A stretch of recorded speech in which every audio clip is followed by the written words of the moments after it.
his next book is 101 Poems, which is his 11th book and his 8th book of poetry. Ron's a man who needs no introduction to most of you. He's a towering figure of Australian poetry and a living treasure of the Illawarra. But just a quick few highlights of his distinguished career. One was that he helped establish the South Coast Writers Centre, which this year is celebrating its 25th year, which is just fantastic. From 1987 to 2007, he was the founding director of Five Islands Press, a leading publisher of contemporary Australian poetry. During his tenure, the press 130 books. That's about one a month by my calculations, by Australian poets. And you think today, who in Australia is publishing one book a month of Australian poetry? Not many, I tell you. So many of these poets went on to greater careers, shortlisted or won prizes. Between 2000 and 2007, Ron ran the Poetry Australia Foundation, a foundation directed at promoting Australian poets and poetry. He's now a life member of its successor, the Australian Poetry Inc. Ron's British services to literature and Australian poetry in particular were acknowledged by the New South Wales Premier's Special Prize in 2001 and an Order of Australia in 2002. And in 2012, the Australian Council for the Arts also awarded Ron a residency at the Wing Studio in Rome, and you'll hear a little bit of that later on. I could go on to highlight Ron's editorial and teaching achievements, but as anyone who's ever been in one of Ron's classes, joined him online or in one of his many writing groups, or submitted anything to him for comment or thoughts, he was and remains unfailingly supportive and constructive in his advice.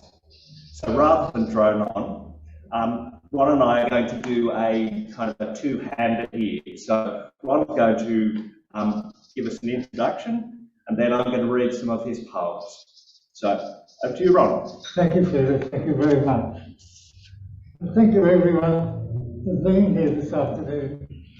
It's such a lovely day. I'm so happy to see so many people, and I know some of you have come long distances from Canberra, from the Highlands, from Melbourne.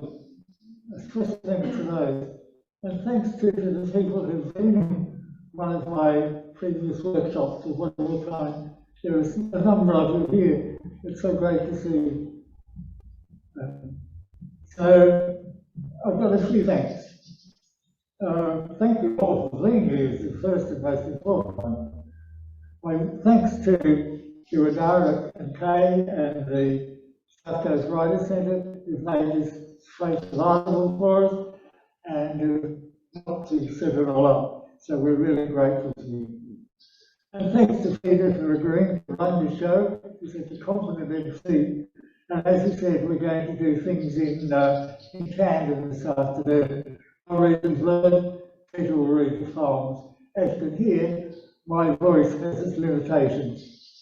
Thanks also to my family, most of whom are here this afternoon. Some have come from Sydney.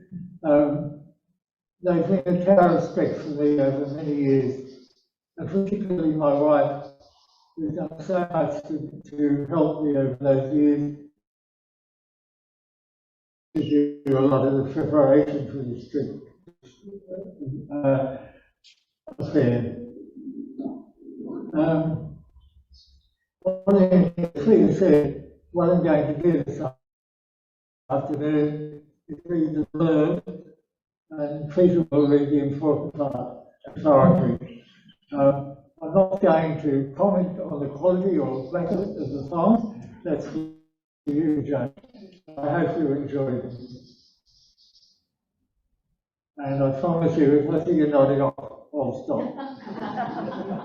So, the first thing I ever had published, or one other thank you I meant to say before I went on, my many thanks to Lindsay and John Knight, the proprietors of Pitt Street Poetry, who's seen this project through and have published a number of my books, and I'm very grateful to them for doing that. John tells me that Street has now published 50 books. That's quite an achievement in the 10 years that you've been going. So thank you very much to John and Lindsay. Now, the first thing I ever had published was when I was in year 7 at Sydney Technical Boys High School. It was called A Tourist Journey Through Hell. And as you can imagine, it had most of the teenage angst that you'd expect of a year 7 student. But it was 20 years before I published anything else.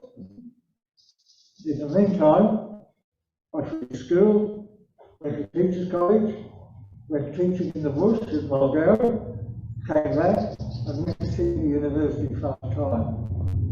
It was there, in my mid-20s, that I came across the first major influence on my poetic life, W.V. Yeats.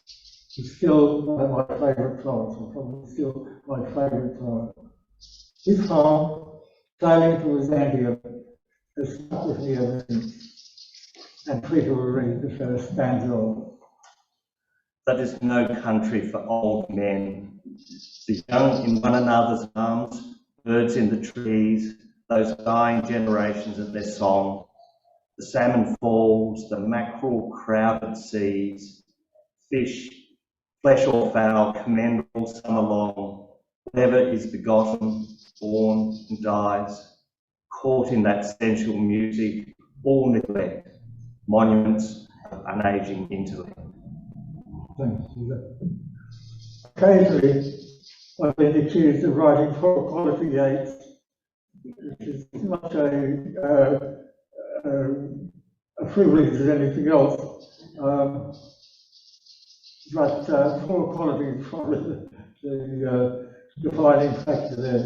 There's some truth in it. But certainly Yeats started writing poetry, spasmodically at first, I admit, and not much of those early years is worth keeping. Not many of them survived, thankfully. A few, though, made it into my first couple of books, The Hapless Balance and Bald Hill with Gliders.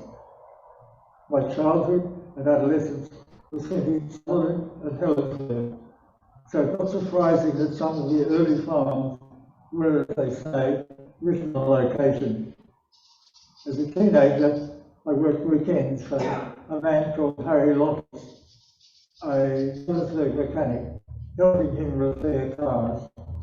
And from time to time, scrounging past the cars that had been pushed over the edge of the cliff above Campbell Park. That led to the title poem of my second collection. Bald Hill with Gliders. The Falcon's down there. See it there? Where they pushed it over.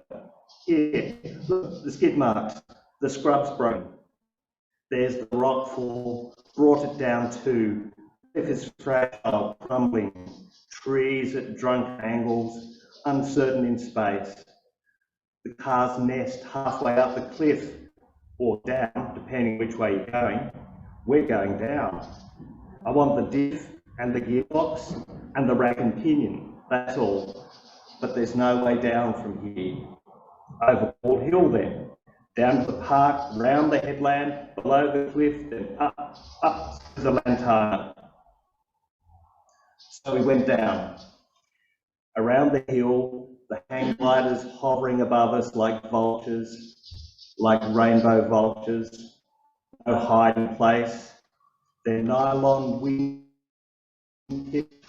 quivering in the breeze, thermaling off the cliff face, hanging on the wind's lip, whistling on the drop.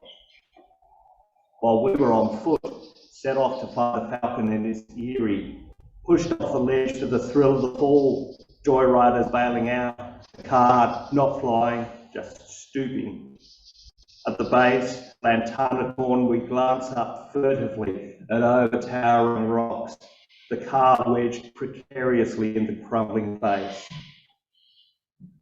bright against the sky, the gliders rimmed with a light that almost flickers, hovering or swooping, climbing against the breeze, joyful lights colourful as fret, no hiding place, drifting past the cliff face where we cling and clamber up over the lower slopes, clawed by spikes and sharp shards of rock, scrabbling upwards, grabbing at shrubs that pull away from the wall, struggling for footholds, handheld. Halfway up we stop. Falcon hangs 100 feet above. A hand, a falling stone, perhaps a breeze is all it needs, or so it seems, to bring it crashing down upon us, defenceless on this open face. The glider drifts down, curious, the disc of the goggles eyeing us blindly. Starts singing the breeze, the shrubs wave as it passes. Then another drifts towards the falcon, swoops across a foot or two away. We can almost see the body stir, almost feel it start its fall towards us. And here we are, suspended on this rock face, between the falcon and the air, the pinions of the gliders drifting past.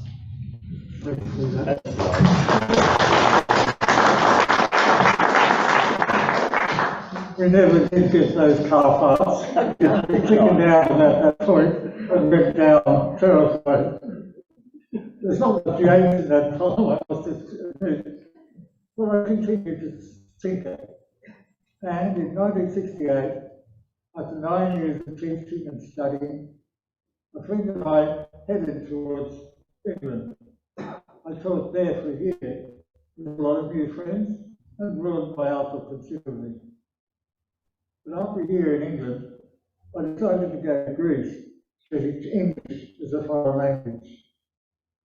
I found myself in Ceres, a town in the north, close to the Bulgarian border. During the Greek Civil War after World War II, waves of conflict had washed across that town, tunnels of rebels crossing the border and the army pursuing them. There are still signs of the conflict in the hills behind the town. Outside the Strategardus School of English where I taught, no one in Ceres spoke English. So that year I became serious about poetry, trained as I was on my own resources. I read a lot, especially the European poets, Sophia and Calliope, made a huge impression on me. And I wrote poetry endlessly, until it became a drug I couldn't do without. So over the years, at the dictatorship of the colonels in Greece, their slogan was Greece for Christian Greece, and it was plastered everywhere in the militarised country. One of the songs I wrote about was called The Ship. It's a long song, so here are just a few sections from it. Imagine yourself a tourist with a camera.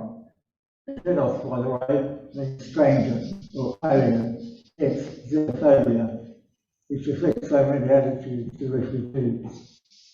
To the ship on page 95. The shoot. Flick. Truly, there's too much to explain. It's all too long ago. Who remembers the colonels and Greece for Christian Greeks, classes in every school, in every store? Who remembers that now? History safely buried. It couldn't happen here, of course. We like our beer too much. See the Parthenon, floodlit, or what still stood after the Turks beleaguered here, took the marble blocks apart to use the interlaid lead for shot. These tales inflamed the colonels and all their camp, reliving former glories. See, here's the town of Ceres, troops on every square. We're in the north now, where even the bakehouse is tinged with red. Troops there are to guard at night and day. The bread comes leavened to the markets with subversion. Flick, and then the village, raised in the valley. Over the hill is the border. Here, no ruin reaches my thigh. The dark green of the cypress, stark against the shattered walls, the silence. Flick, except the church, battered but standing. A rotted wooden door to the basement, no bolt or padlock. The door pulled open, the sunlight falls on the village people, here collected. I peer into the crypt as skeletons tumbling over one another in their panic, while the gunmen, black masks, black boots, black barrels, ring the village and toss them in darkness. All their houses block from block till only the church remained, with its dusty basement and the pockets of wheat trampled, the vines uprooted, until the wind in the cypress was left to moan, alone, and a Xenos, bewildered, afraid. Thanks, Peter.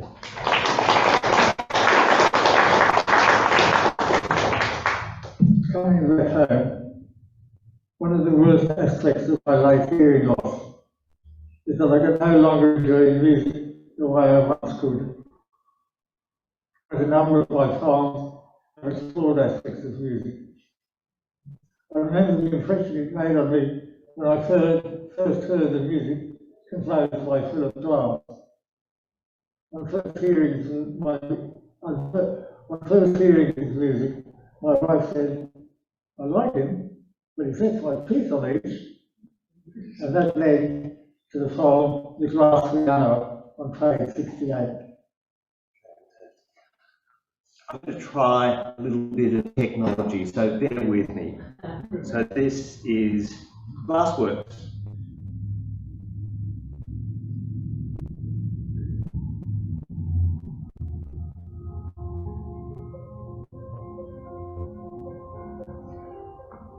The glass piano. I like him, she says, but he sets my teeth on edge, like running the fingernails against a chalkboard. I don't mind him too much, but it makes me nervous. Minim after minim, a list of notes repeated. It sets my teeth on edge like a kid thumping a tennis ball against a wall. Or rain on an iron roof, pattering. You don't mind, but it gets to you. The same sound, the same pattern of sound, hardly any variation, the minimum of change. It almost makes you nervous. Sets your teeth on edge, like running your nails against a chalkboard, like sex. So boring. It sets your teeth on edge, makes you wonder how you'll stand those first gentle fingerings that go on and on, never changing much, never reaching climax, slightly off, like Bacardi, an orange juice, or a politician kissing little boys. Elect me.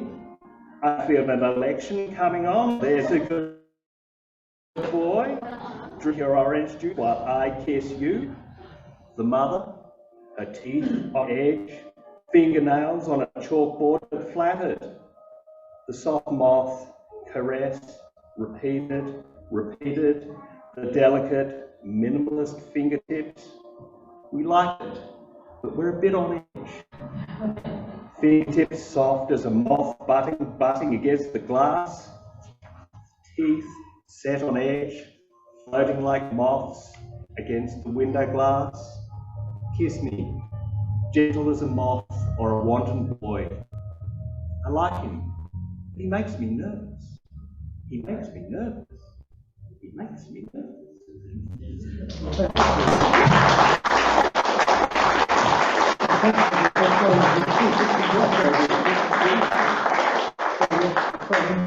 Listening to the piano music. That's lovely. That's quite well. One of the major decisions Jane and I made in our lives was to adopt 2 children from Sri Lanka, a country which is now such a disaster area. to the influence of corruption, COVID, and China. Our decision to adopt though has enriched our lives enormously. Taking our daughters back to Sri Lanka a couple of times, once to meet Alana's first mother. Sadly, we couldn't find Teresa's mom. But the meeting with Alana's mother led to the file translation on page 152. Translation. She could not speak to her mother when they met. She had just turned 21, but had never seen this small, dark woman until then, except in photos. Harris sat beside her, his smile inviting them to break the silence. He would translate, he said. If only they had something to say.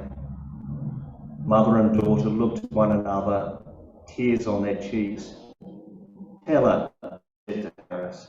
Tell her I did not know where she'd gone, which country she went to. I used to watch the planes fly over, she said. I wonder where they were going and if she was on them. Alana, for that was the daughter's name, reached out to her mother without a word. She took her hand. Vasanthi, the mother said, that was your name. Tell her, she said through tears, tell her that's what it is.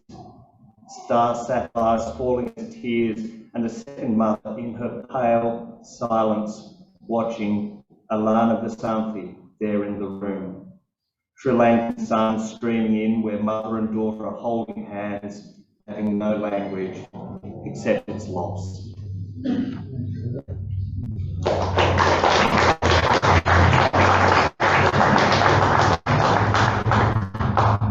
Those did occasionally cause confusion among the people we met in the street. And one of those occasions is in the film Removes on page 153. Two movies. Child in the pram, your dark face laughing up at your pale mother. Barking dogs that mark your slow perambulation down the street. The autumn sun glistens on your skin, the toys you rattle. Staphylococci are healing around your throat. Slowly you're being fed and needled into health. Almost now you can hold your head upright. Your dark eyes flicker from toy to mother, from toes to trees, this new world opening out. For a moment, at the corner, the pram pauses. Your face crumples as a truck rumbles past. Your mother's hand reaches towards you quickly. Your small brown fist is swallowed as your smile replies to her. Then your grip tightens as a stranger's face looms over the pram. Perhaps it's just as well you don't understand what follows. Such a pretty child. Is it yours? Your mother stiffens as she nods. The stranger looks again from parent to cinnamon child. Oh dear, she says, the father must be devilish black. Mother smiles as she eases past her. I've no idea, she says.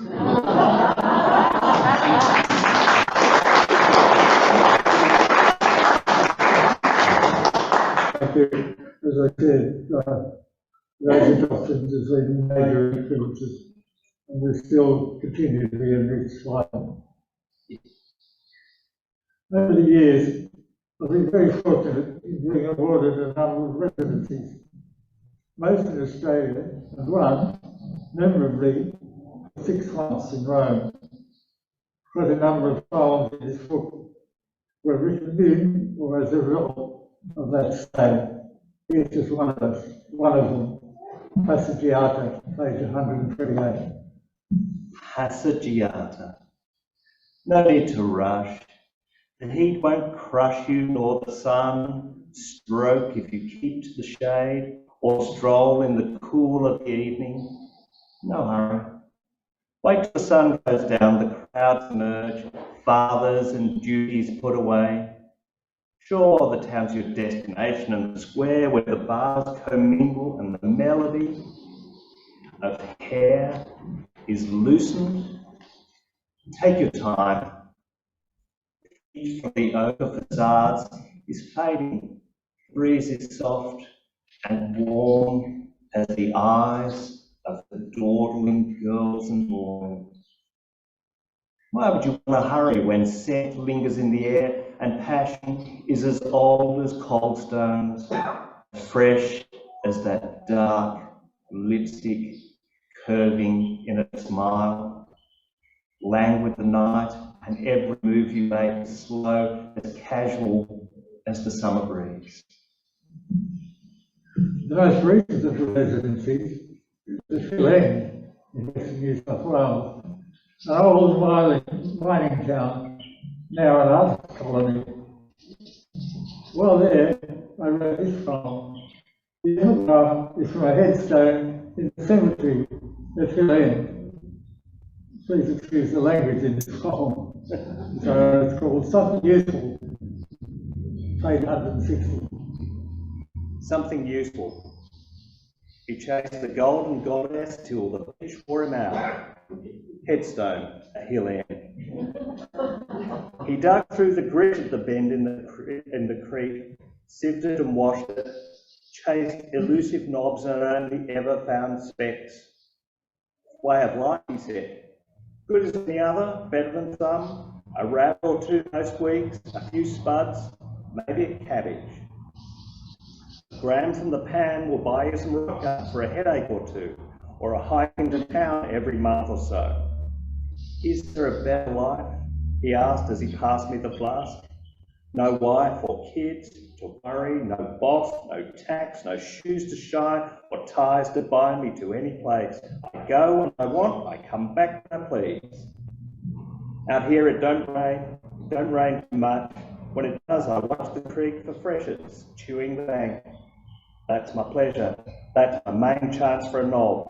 Never found one yet, he said, but it's the hope that keeps me going.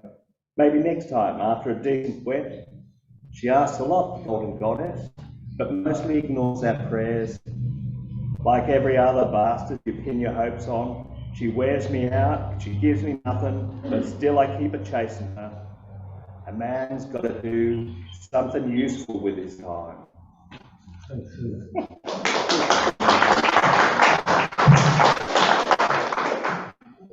Actually, I might leave this last one. Earlier this year, my good friend Jack Baker died. I miss Jack very much. His courage, his humour. Toward the end, Jack and I used to meet to share and discuss our poems over a glass of beer. So I'd like to finish with one of the poems we wrote together during those afternoons. It's called Late Afternoon, and it's on page 171. Late afternoon. My mate is chemo bald and skinny with it. I reckon he's fudgy from steroids. It doesn't show. He looks at me and says, "Where'd you find that scarecrow suit, old fella?" We laugh and pour a red, share tales of doctors, treatments. We thought of home and watch Francis sway in the breeze outside. That day, isn't it? You get for quiz. A year ago, he said, the doctor told me I had 2 weeks. I'm still here. Wondering for that. You laugh and sit and chew on cheese. Today is a new matter. What do they do? God knows, I say. And even he's not sure. Lost strength, lost energy, lost use of one arm. Can't move the red thing an inch now. Lost weight too. 30 kilos. Sumo, will you? We laugh. Something like that. The pain's okay though. There's always gymnasium or ring. And steroids, he adds. Yeah. And the rockets in the valve that goes with it. Tell me about it. A bit of dynamite helps. Dynamite, you know, the stuff they freshly with before a colonoscopy. Jesus, mate, don't get all technically on me. I'll give you my wine and start to cough. You okay? Yeah. Yeah, it only hurts when I laugh. I wipe my eyes. Still, there's always wine. Oh yes, there's always wine. Never mind all that. How's the writing going? Pretty good. He passes over the sheet. A pause while we scan the phone. Then he reads it to me. Good stuff, mate. I can see you there on the ledge. The mist swelling up in the valley. Did you need this word here? He tossed ideas around a while. Then it's my turn. I had an uncle who caught fish when no one else would. Two old blokes with their phones and memories, happy as a couple of cows in mud. So we talk and laugh and drink a little. Paper and pens beside us, cushions for our bony asses. We'll do this again soon, we agree. Who would have thought that dying could be so much fun?